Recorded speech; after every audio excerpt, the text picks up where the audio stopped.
Welcome to the last lesson of 8th grade, chapter 12.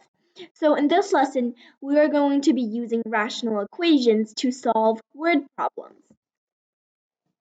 So, in the last two lessons about discovering rational equations, we learned about the basic properties of rational equations, its definition, the concept, all that, as well as how to solve them. Now we're taking it to the next step and applying them in actual word problems. So, in this lesson, we're going to be encountering a lot of types of word problems that we have seen before, but they will be a bit more complex, not with this wording really. The wording and the general steps are still the same. It's just that instead of linear equations and whole equations, we are using rational equations instead. But this shouldn't be that hard since you already know how to solve rational equations and you already know the basic steps of solving a word problem and the formulas for each type. So without further ado, let's get into it. The two learning goals of today is to understand the quantitative relationships and correctly write rational equations, examine quantitative relationships and set variables, and write equations to solve different types of word problems. So one of the main things that you will be learning in this lesson is how to write down rational equations based on word problems. Now let's get into our introduction. What is the idea of solving rational equations? Well, we start with a rational equation, and the basic idea is to remove denominators. By removing denominators, we turn it into a whole equation, which is something that we already know how to solve. And what are the steps in solving a rational equation? Well, we first simplify it, then we solve it, then we check it. And the methods of double checking would be to first substitute the solution into the simplest common denominator or to substitute the solution into the original rational equation. And finally, what types of word problems have we learned before? What are the formulas used for each type? Well, there are four basic types of word problems. Itinerary problems, which uses the formula distance is equal to speed times time. Number sense problems, in which you need to master the representation of decimals in numerical problems. Engineering problems, and you have a certain amount of work that needs to be done. It usually uses the formula process or workload or work completed is equal to time times working efficiency. And finally, we have sales problems. So the sales cost is equal to the sales quantity times the sales price. The sales profit is equal to the sales income minus the wholesale cost. Profit per sale is equal to the list price minus the wholesale price. Profit per discounted sale is equal to the discounted sale price minus the wholesale price. And profit margin is equal to profit divided by purchase price. So, in my opinion, in all four of these basic types of problems, sales problems are the most complex and the hardest to solve. A lot of the times, its math part is not so hard, it's not necessarily harder, but the part where students have lots of trouble getting and understanding is its vocabulary and its words. And these problems are usually very long and they give you different comparisons and values and things like that. It's really hard to keep track of. But remember, progress is made with practice, so the more practice you do, the better you will get at it. Something else I want to say before diving into each of these problems, you can really find similarities between itinerary problems and engineering problems. Just look at their distance and progress formulas. You can think of distance as a type of progress that you can make, and speed is sort of like efficiency. And of course, time is the same. So, again, this lesson will be broken up into different chapters, and we will be observing each type of word problems. So, the first thing is to solve engineering problems with rational equations. Here's an example. Two engineering teams jointly participated in a road construction project. Team A completed 1/3 of the total project in 1 month. At this time, Team B joined, and the two teams worked together for another half month. The total project was then completed. Which team has the faster working efficiency? Here is our table method. Let's let Team B complete the project in X days alone, so by itself without the help of Team A. So here is our table. As you can see, we have Team A and Team B, and we're just going to fill in their working time in months, their efficiency, and their amount completed, which is their total progress made. This is 3.5 of a month. Its efficiency is 1/3, and its amount completed in total is 1/2. And as for B, its working time is 1/2 of a month, its efficiency is 1/x, and its amount completed is 1/2x. Now there's some things I want to first talk about in this table right here. So let's think about how we got the working time as 3/2 months for A. Well, we know that Team A first completed 1/3 of the total project in 1 month. So that's the first time period there. Team A first worked on the project for 1 month. And then Team A continued working on it for another half a month. So 1 plus half a month would be 3/2. Now let's look at efficiency. How do we know it's 1/3? We know that per month, 1/3 of the total project is completed. So 1/3, we're turning into this efficiency right here. 1/3 of project completed per month. So that is our working efficiency for A. And the total amount of completed at the end is 1/2, because all you have to do is multiply the working time and efficiency and you get the amount completed. This is just using our formula. When you multiply 3/2 and 1/3, you get 1/2. Now, why after amount completed we have a 1 in parentheses? Well, that just means that 1 is symbolizing the whole here. As you can see, we have many different fractions.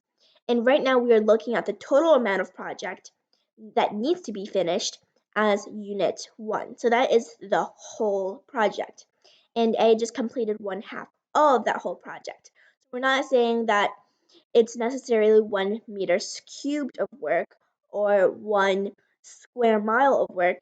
It's almost like we are just referring to that entire amount of work as unit 1. Now for B, it worked for 1/2 of a month because that's when Team B joined in. Its working efficiency, we don't know yet, so we're doing 1 divided by x. And we have 1 at the top because we know 1 represents the entire project. So 1 is always going to be the numerator, and the amount of days it takes to complete the entire work would be x. So x days. So I have changed days to months because I just found out that there was a typo and that these units did not match up. So it would be in x months B can complete one of this project. And its total amount completed would be 1/2x. Again, we're just multiplying 1/2 and 1/x to get 1/2x. Here are the quantitative relationships from the problem.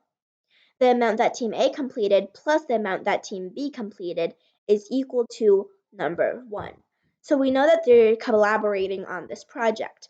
So the amount that Team A did plus the amount and the progress that Team B made is equal to the whole amount of progress. So here is our solution. Assume that B takes X months to complete the entire project alone. If the total amount of work is unit 1 and A's working efficiency is 1/3, then we know that 1/3 times 1 plus 1/2 plus 1/x times 1/2 is equal to 1. This is the conclusion we can draw from the table. We also know that 1/2 over 1/2x is equal to 1. So after multiplying both sides by 2x, we have x plus 1 is equal to 2x. Solved x is equal to 1. But remember, we still need to double check. So by substituting this back into the original equation, we find that 2x is not equal to 0. The solution to the original rational equation is that x is equal to 1. It can be seen from above that Team B can complete the entire project in 1 month, and Team A can complete the entire project in 3 months. Therefore, Team B works more efficiently. So when solving problems like this, you need to think, how can I find the equivalent relationships of this question? This is usually what you can use. Work completed by Team A plus work completed together is equal to 1. Let's make a timeline here. This is the start of the progress made, and this is the ending after the entire project is done. So right here, A is going to be blue. A starts up here, and A continues for about that much, right? And then continues till the end. And this is B. I'll make B red. So B did not start from the beginning. A already made some progress, and then it was in that final half of a month when Team B joined in and they worked on this section together. But before that, Team A was working by itself. That's what this means. Work completed by only Team A plus work completed together is equal to 1. At this time, how can we write the table and the equation? Well, we can set the variable. Assume that B needs x days to complete the project alone. B's efficiency is 1 over x and A's efficiency is 1/3. Therefore, the combined efficiency is 1 over x plus 1 over 3. So here is our table that we can make. Here is the time in months. A worked the entire process, and A and B, their collaboration time was 1/2 of the entire month. So A's efficiency, working efficiency, is 1/3, and A and B's combined efficiency is 1 over x plus 1/3. The total work completed would be multiplying these two previous values together. So the total work completed for only A would be 1/3, and for A and B, it would be 1 over 2x plus 1/6. At this time, the equation is 1/3 times 1 plus 1/2 times 1/3 plus 1 over 6 is equal to 1. Knowledge key point. Here are some of the key points when solving engineering word problems, and this is usually a good time to pause the video and take notes if you have a notepad near you. Alone is usually a keyword for engineering word problems, so if you have something that says working alone, by itself, or collaboration, that usually indicates that it is an engineering word problem. Variables are usually set indirectly, such as x, and then followed by a unit time, required to complete a project alone, as it can show its efficiency. Third, we can clarify the basic quantitative relationship. For example, in this problem, the combined efficiency of teams is equal to Team A's efficiency plus Team B's efficiency. And the method would be that we can use to solve engineering word problems would be the 3-2-1 method. We find 3 quantities, we think about the 2 groups collaborating on a project, and we find 1 equivalent relationship. Exercise. When preventing floods, it is necessary to build a flood-resisting dam within a certain amount of time. Team A just can complete it on schedule, but Team B, due to the small number of people, can only finish it by 3 hours over the time limit. After 2 hours of cooperation between Teams A and B, Team A has a new task, and Team B will do the rest alone. This allows the dam to be completed on schedule. How many hours will it take for each team to complete the dam by itself? Now use the methods and strategies you've learned from the examples to help you solve this engineering word problem. So the first thing I usually like to do when solving word problems like this is to create a diagram. So here is my diagram. It doesn't need to be perfect. And this shows the beginning to the end of the entire process of building the dam. So this is the start of the project, the construction project, and the ending or the finishing of the construction project. So on the top, I'll write A's progress and then B's progress. Up here in green is A. So A worked about from here to here. Now this is just an approximate, a guess, but it shows what I'm trying to say. This is A, right? And then I'll make B purple. But B starts from the beginning all the way to the end. So in the beginning, A and B are collaborating together. But in the end, A goes and does something else and leaves B to complete the project by itself. So this is what we are looking at here. After we understand the problem a bit better, we can go into the steps. Here's our analysis. Suppose that Team A needs X hours to complete the project, and Team B needs X plus 3 hours. According to the equivalent relationship, Team A efficiency times 2 plus Team B efficiency times the amount of time Team A needs to complete the project is equal to 1. We can list the rational equation. So let's set that Team A needs X hours to complete the task alone, and Team B needs X plus 3 hours. Out of this, we get 2 over X over X plus 3 is equal to 1. Solved, X is equal to 6. But we still need to check that if X is equal to 6 is the solution to the rational equation. And since X plus 3 is equal to 9, then we know that X plus 3 does not become a 0.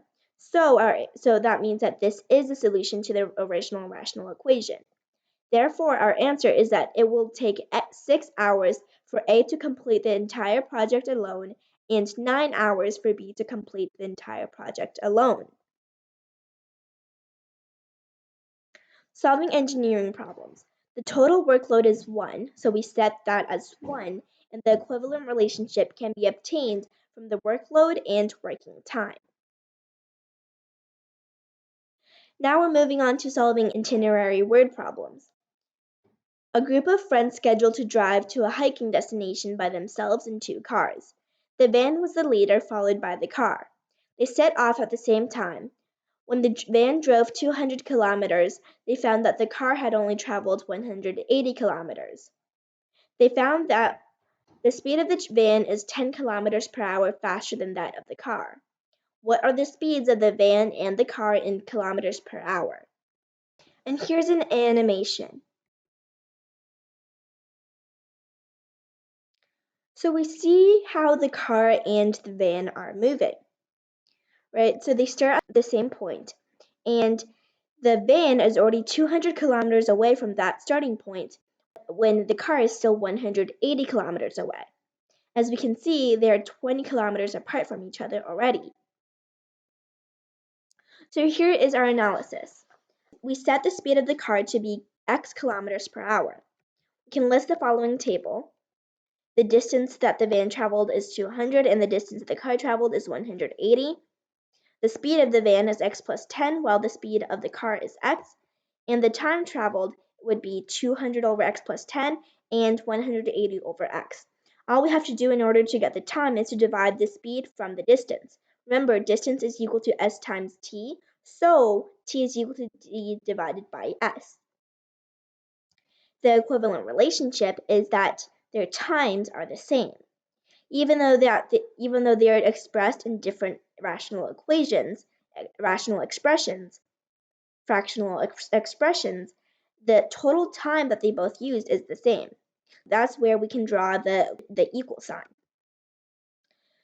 We let the speed of the car be x kilometers per hour and the speed of the van be x plus 10 kilometers per hour. So we know that 180 over x is equal to 200 over x plus 10. Solved, x is equal to 90.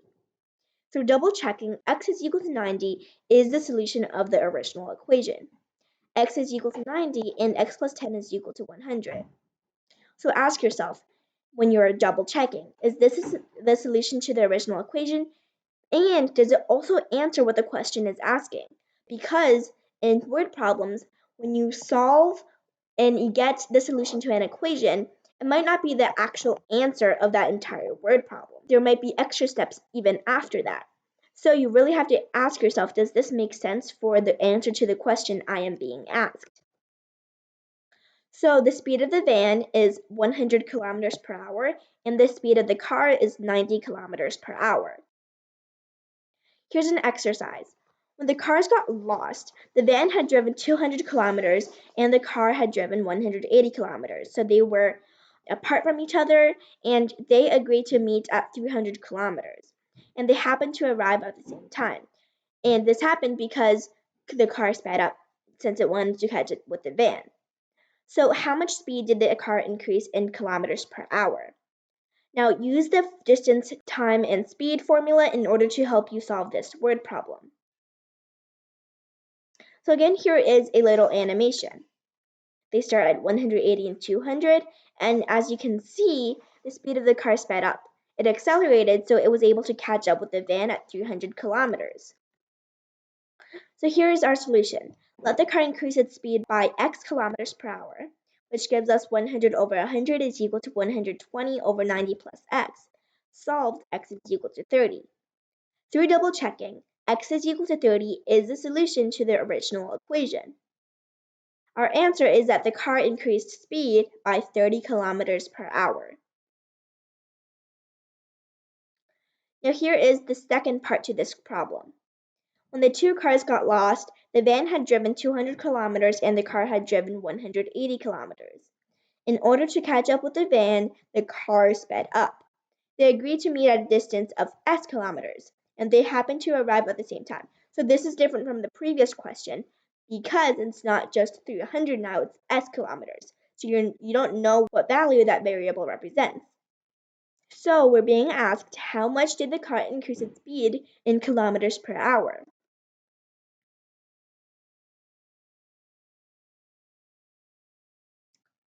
Pretty similar animation, except that now it's s instead of 300. That distance is unknown.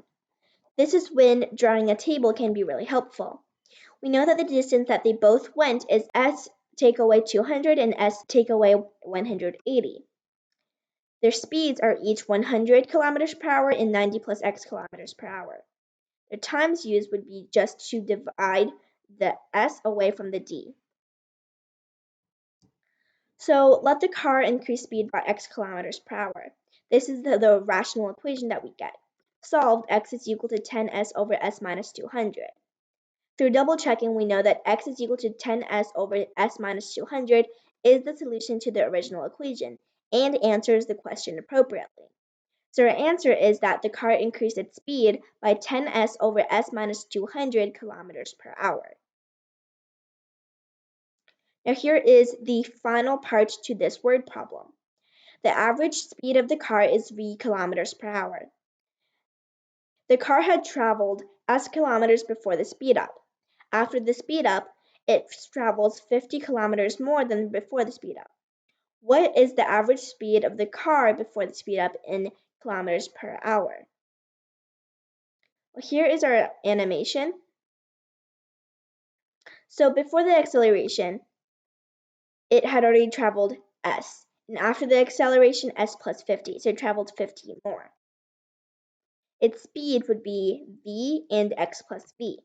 And its time, you can just divide and you the s from the d, and you have s over v and s plus 50 divided by v over v plus x. So here is our solution. Let the car increase its speed by x kilometers per hour. We get s over v is equal to s plus 50 over x plus v. After multiplying both sides by the least common denominator, and we solve, we have x is equal to sv over 50. Since s and v are both positive, we know that x is equal to sv over 50 and x times x plus v does not equal 0. So the solution to the original equation is x is equal to sv plus over 50. The car increased its speed by s over 50 kilometers per hour. Knowledge key point. When solving itinerary problems, there are a couple of points that we need to remind ourselves of. Understand the difference between keywords accelerate speed and accelerate speed until. The three quantities in the itinerary problem of the two protagonists are expressed in expressions. So the protagonists are basically the characters or the objects that are moving in the itinerary problem. The equivalent relationship in itinerary problems usually captures the timeline to establish the equation. Solving word problems with rational equations. So these are the main steps when you are following this procedure. We first read the problem and set the variable. Find the equivalent relationship. List the rational equation. Solve the rational equation. Check if the solution answers the question, and we answer the question. Now here is our final chapter, solving sales problems with rational equations. Here's an example. A city has adjusted the price of water for residents since January 1st of this year, and the water fee per ton has increased by 1/3. Kaylee's water fee in December last year was $15, and the water fee in July this year was $30. It is known that the water consumption in July this year is 5 cubic meters more than that of in December last year. What is the price of water for residents in this city this year? Well, we know that the equivalent relationship is that Kaylee's total water consumption in July minus her water consumption in December is 5 meters cubed. So we can set the price of water last year as X dollars per cubic meters and the price of water this year as 1 plus 1/3 times X dollars per meters cubed. This is the equation we get. Solved, X is equal to 3/2. By double checking, we confirm that this is the root to the original equation. The price of water this year is $2 per cubic meter. Now let's do one more problem that is a sales word problem. A fruit store imports a certain kind of fruit to sell in the wholesale market. The first time they bought several kilograms with $1,200 and sold them at $8 per kilogram. This fruit sold out quickly, and due to the best-selling fruit, the price per kilogram increased by 10%. The amount that can be purchased at $1,452 was 20 kilograms more than the first time. After selling 100 kilograms at $9 per kilogram, the fruit was not easy to keep fresh due to the high temperature weather. In order to reduce losses, the price was reduced by 50% and the remaining fruits were sold out. So the first question is, how much is the purchase price fruit per kilogram the first time? Well, according to the second purchase of 20 kilograms more fruit, the equation can be obtained, and the answer can be obtained by solving this equation. Suppose that the purchase price for the first purchase is X dollars, and the purchase price for the second time is $1.1 times X. 1.1 of X dollars. This is the equation we get. Solved, X is equal to 6. So through double checking, we know that X is equal to 6 is the solution to the original equation. Our answer is that the purchase price of the first fruit is $6 per kilogram. Now here is our second question. Did the fruit shop make a profit or loss overall in these two sales? How much was the profit or loss? Well, we can first calculate the quantity of fruits on the second purchase, and then the profit situation. The amount of fruit sold times the actual selling price minus the current purchase price, and the sum of the two times can be used to find out whether it is a profit or a loss. So we know that the first time the import total was 200 kilograms. The second time the import total was 220 kilograms. The first time the profit made was $400, and the second time the profit was negative $12, so they actually lost $12. Therefore, their combined profit would be $388. Class summary. So today we learned all about the application of rational equations. Here are some of the types of word problems we looked at: itinerary problems, engineering problems, number sense, and sales problems. The steps to solving a word problem with rational equations: read, set, find, list, solve, check, and answer. And our final method is the 3-2-1 method. Today we understood quantitative relationships and correctly wrote rational equations based off of those quantitative relationships. We also examined quantitative relationships and set the variables and wrote equations to solve different types of word problems. So that's chapter 12 of our 8th grade math lessons. In this chapter, we learn all about fractional expressions and rational equations, which is a new topic that we have not touched on before. But through this unit, we have learned how different parts of math are connected And referring back to the knowledge of whole equations and linear equations that we already knew really helped us understand and learn this new concept of fractional expressions and rational equations. So thank you so much for watching Three Inquisitive Kids. If you want to be notified for more content like this, be sure to hit that notification bell as well as the subscribe button. Thank you so much for watching our channel, and we'll see you next time.